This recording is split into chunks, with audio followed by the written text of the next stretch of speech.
सदाशिवसमारम्भां श्रीशङ्कराचार्यमध्यमाम् अस्मदाचार्यपर्यन्तां वन्दे குருபரம்பரா. வரலட்சுமி பூஜை, அதனுடைய பலன்கள், அதனுடைய மகிமை நம்ம தெரிஞ்சுக்கலாம். வரலட்சுமி பூஜை அப்படின்றது இந்த வருஷம் 21/8/2026 வெள்ளிக்கிழமை அன்னைக்கு காத்தாலையும் பண்ணிக்கலாம், சாயலட்ச ஈவினிங்கும் பண்ணிக்கலாம். அப்புறம் பொதுவாக வெள்ளிக்கிழமை பௌர்ணமி அதெல்லாம் கூடி வரணும் இல்லையா?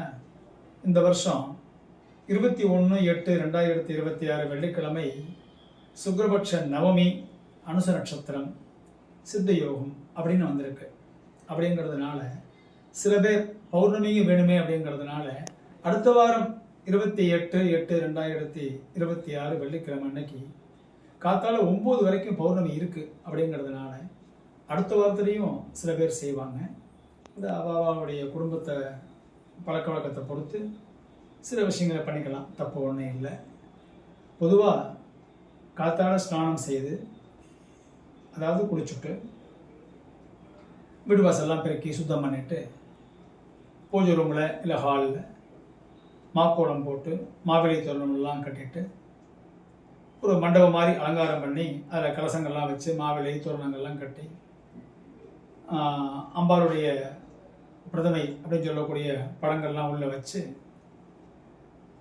நூலில் மஞ்சள் தடவை விட்டு 9 முடி போட்டு சரடுன்னு சொல்லுவா, இல்லைனாக்கா தோரகம்னு சொல்லுவா, அதெல்லாம் உள்ளே வச்சு பூஜையெல்லாம் பண்ணுவாள். யார் பண்ணணும் அப்படின்னாக்கா சுமங்கலிகள் பண்ணணும். ஸோ அந்த பூஜையெல்லாம் முடிச்சதுக்கு பிறகு அம்பாளுடைய அனுக்கிரகம் ஆற்றுல பரிபூர்ணமாக கிடைக்கும் அப்படிங்கிறதுல எந்த மாற்று கருத்தும் கிடையாது. இந்த பூஜை பண்ணுறதுனால சுமங்கலி அவள் பண்ணுறா இல்லையா, அவளுக்கு ஆரோக்கியம், அவளுக்கு மகிழ்ச்சி, அவளுக்கு ஒரு சந்தோஷம். கூடுதலாக கணவருடைய ஆயுள் பாக்கியம், ஆரோக்கியம், குழந்தைகளுடைய திருமண விஷயங்கள், அப்புறம் பேரம்பேத்தி, இவங்களுடைய சந்தோஷம், ஸ்ரீ வித்யா அனுக்கிரகங்கள், செல்வங்கள், இப்படி எல்லாமே ஆற்றுல சுபிக்ஷமாக இருக்கிறதுக்கு இந்த வரலட்சுமி பூஜை ரொம்ப ரொம்ப முக்கியமான ஒன்று. அதனால தடை இல்லாமல் எல்லோருடைய வீட்லேயும் இதெல்லாம் எந்த விதமான பேதமும் கிடையாது, எல்லாரும் பண்ணலாம். அப்படிப்பட்ட மகா பூஜை, சிறப்பு வாய்ந்த பூஜை.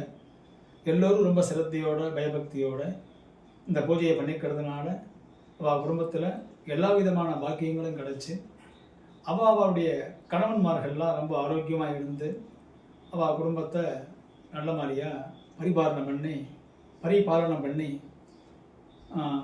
சந்தோஷமாக இருக்கிறதுக்கு வேண்டிய எல்லாமே கிடைச்சிடும். அம்பாள் அனுக்கிரகம் பண்ணிடுவாங்க. ஆகையினால சிரத்தையாக பண்ணிக்கணும் அப்படின்ட்டு வேண்டிக்கிறேன்.